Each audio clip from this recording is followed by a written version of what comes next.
Hello friends, welcome to YouTube channel Arya tech. दोस्तों, निकल के आ गया वोडाफोन आइडिया के रिगार्डिंग बिग अपडेट और आर्थिक रूप से परेशान वोडाफोन आइडिया के अध्यक्ष कुमार मंगलम बिरला ने कही है बड़ी बात। और दोस्तों, क्या निकल के आया और क्या कही है बड़ी बात जानने के लिए पूरा वीडियो देखिए। चैनल पर नया तो प्लीज़ सब्सक्राइब कीजिए बेल आइकन के साथ। दोस्तों, आर्थिक रूप से परेशान वोडाफोन आइडिया के अध्यक्ष कुमार मंगलम बिरला ने कंपनी में अपनी हिस्सेदारी किसी भी सार्वजनिक क्षेत्र, सरकार या घरेलू वित्तीय इकाई को देने की पेशकश की है, जो कंपनी को लिए एक चिंता की बात हो सकती है। दोस्तों, बिरला ने 7 जून को एक पत्र के माध्यम से सरकार के प्रस्ताव दिया है कि उन्होंने उन क्षेत्रों को भी सूचीबद्ध किया है जो जुलाई के अंत तक केंद्र के समर्थन की आवश्यकता थी। मदद के बिना उन्होंने कहा कि कंपनी के लिए काफ़ी खतरा रहेगा और कंपनी खतरे की दिशा में आगे बढ़ेगी।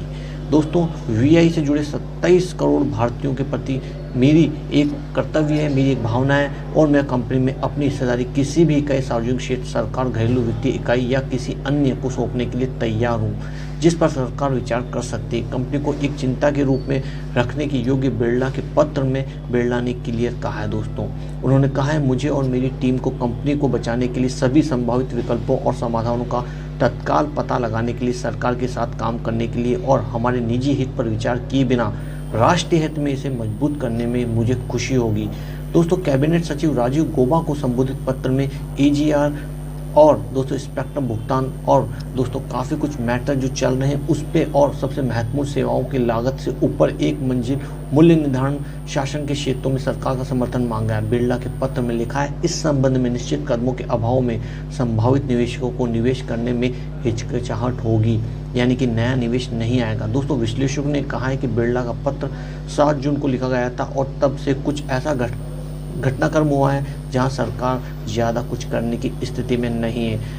एग्जाम्पल के लिए 23 जुलाई को सुप्रीम कोर्ट ने वोडाफोन आइडिया के एजीआर बकाये की जो पूरा जो अंकगणितीय त्रुटि बोल सकते हैं उसके अंदर जो आया था दोस्तों, याचिका को खारिज कर दिया था। और दूरसंचार विभाग को जो डॉट है दोस्तों के वीआईएल को एजीआर बकाया 58,254 करोड़ रुपए जो आका था, जबकि कंपनी ने इसे 21,533 करोड़ रुपए का स्वयं मूल्यांकन किया था। लेकिन दोस्तों, सुप्रीम कोर्ट के द्वारा उसकी याचिका को खारिज करने के साथ कंपनी को सरकार की गणना की गई राशि को जाना होगा, यानी जो सरकार ने बताई है, कोर्ट ने जो बताई वही गणना सही है। कंपनी अब तक 7,854 करोड़ रुपए भुगतान कर चुकी है और इससे पहले सरकार को अप्रैल 2022 में 8,200 करोड़ रुपए जो स्पेक्ट्रम किस्त को 1 साल के लिए टालने के लिए लिखा था। दोस्तों, बड़ा अपडेट है और आगे कहा गया टैरिफ जो फ्लोर प्राइस है उसका मामला सरकार का नहीं बल्कि भारतीय दूरसंचार नियामक प्राधिकरण ट्राई का है। जैसा कि एफई द्वारा जो रिपोर्ट आई है दोस्तों, मीडिया रिपोर्ट जो आई है उसके हिसाब से नियामक किसी भी मंजिल को तय करने के लिए उत्सुक नहीं है, क्योंकि उसे लगता है कि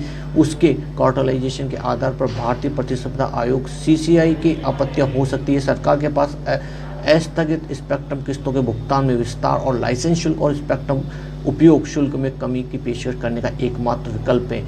दोस्तों, ये पूरा मैटर वोडाफोन आइडिया के आदित्य बिरला समूह की जो हिस्सेदारी है उसका 27.66% हिस्सेदारी है और अन्य की जो भागीदारी है उसमें वोडाफोन पीएलसी है जिसकी लगभग 44% भागीदारी है। कंपनी का मौजूदा बाजार जो भाग है 24,000 करोड़ रुपए का है। तो वोडाफोन आइडिया के रिगार्डिंग दोस्तों बड़ा अपडेट है दोस्तों।